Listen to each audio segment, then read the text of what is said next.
In the previous section, you learned that an interest in real estate represents a legal claim, right, or privilege in property. Now, we move deeper into the concept by focusing on estates in land, which define how those interests translate into possession, duration, and ownership. When someone says they own real estate, what they truly mean is that they own an estate in land, a specific form of interest that determines how long they can possess and control the property, and under what conditions those rights continue or end. An estate in land has two defining characteristics. First, it must include the right of possession, meaning the holder has or will have the legal right to occupy the property. Second, it must have a measurable duration. Some estates last forever, while others exist for a specific period or until a certain event occurs. For example, if you live on your land, you are in possession of it.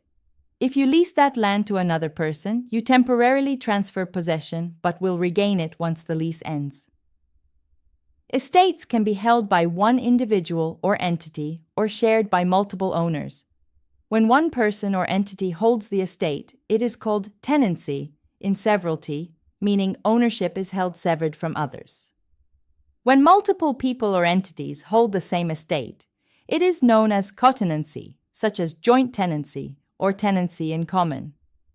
These distinctions form the foundation of how property rights are divided among individuals. All estates in land fall into one of two broad categories: freehold estates or leasehold estates. A freehold estate has an indefinite duration and includes ownership rights. It may last a lifetime or continue for generations. In contrast, a leasehold estate has a definite duration, usually measured by a lease term, and grants temporary possession but not ownership. Both types are referred to as tenancies. The owner of a freehold estate is the freehold tenant, while the renter or lessee is the leasehold tenant. Ownership of a freehold estate is generally viewed as owning the property, while a leasehold estate conveys only the right to occupy and use the property for a specific time. For instance, when you buy a home, you typically acquire a freehold estate that continues indefinitely. When you rent an apartment, you hold a leasehold estate that ends when the lease expires.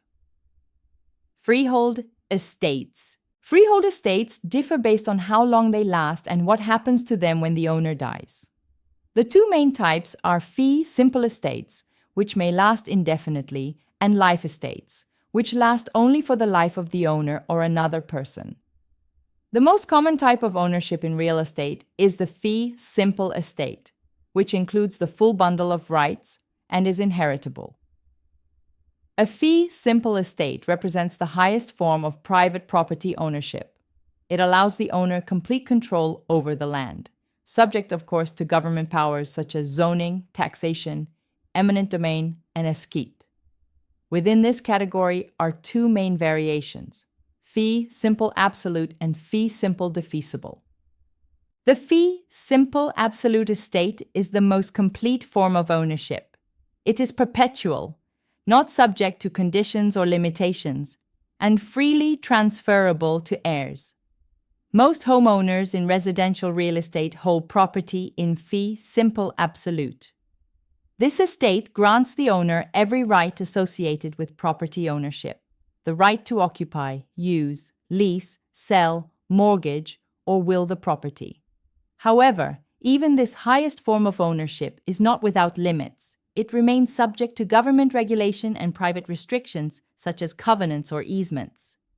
For example, a homeowner in a subdivision may own their property in fee simple absolute, yet still must follow the community's building and design rules enforced by the Homeowners Association. The fee simple defeasible estate is similar to fee simple absolute, but it includes specific conditions that must be met.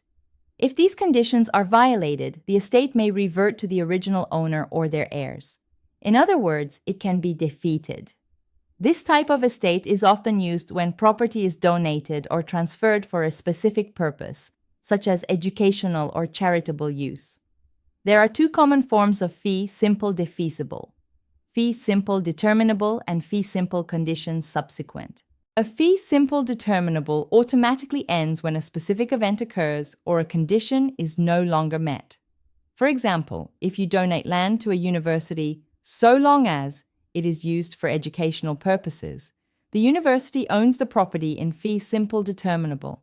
If the university stops using the land for education, say by building a sports complex instead, the ownership automatically reverts to you or your heirs without court action. The phrase so long as or while often signals this automatic reversion. A fee simple condition subsequent differs because the reversion of ownership is not automatic. Instead, the original owner, the grantor, must take legal action to reclaim the property after the condition is broken.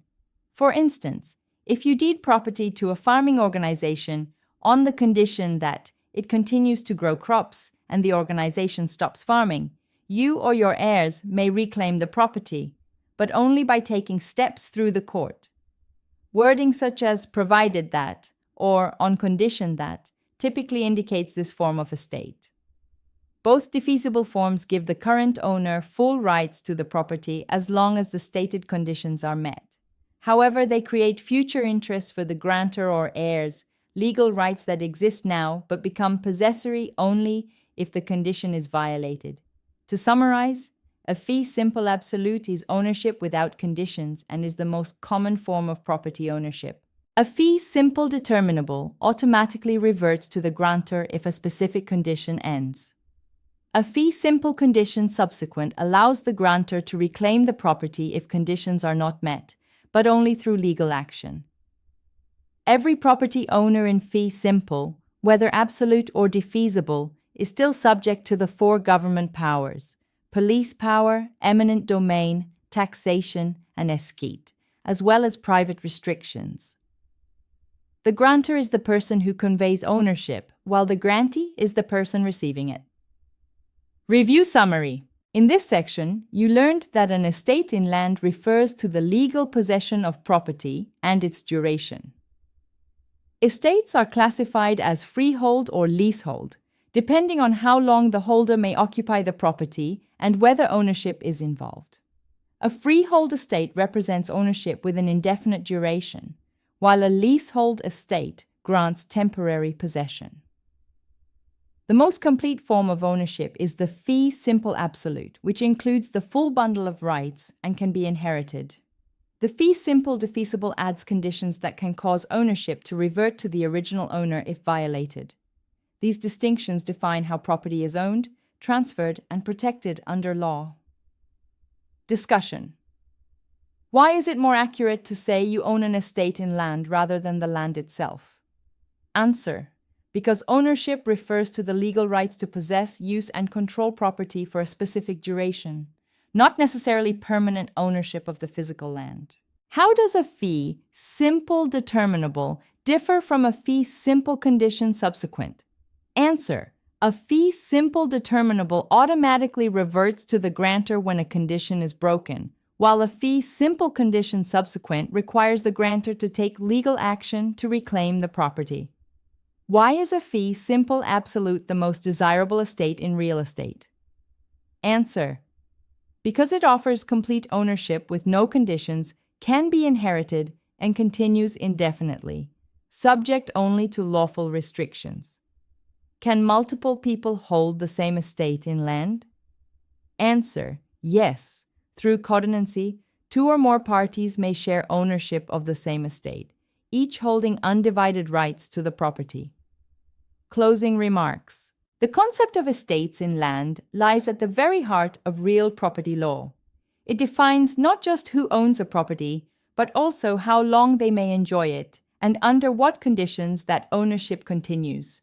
Whether it's the full and permanent rights of a fee simple absolute or the conditional use of a defeasible estate, every type of estate carries unique implications for ownership, transfer, and inheritance. Understanding these estates equips real estate professionals to interpret deeds, explain ownership structures, and protect their clients' rights in every transaction.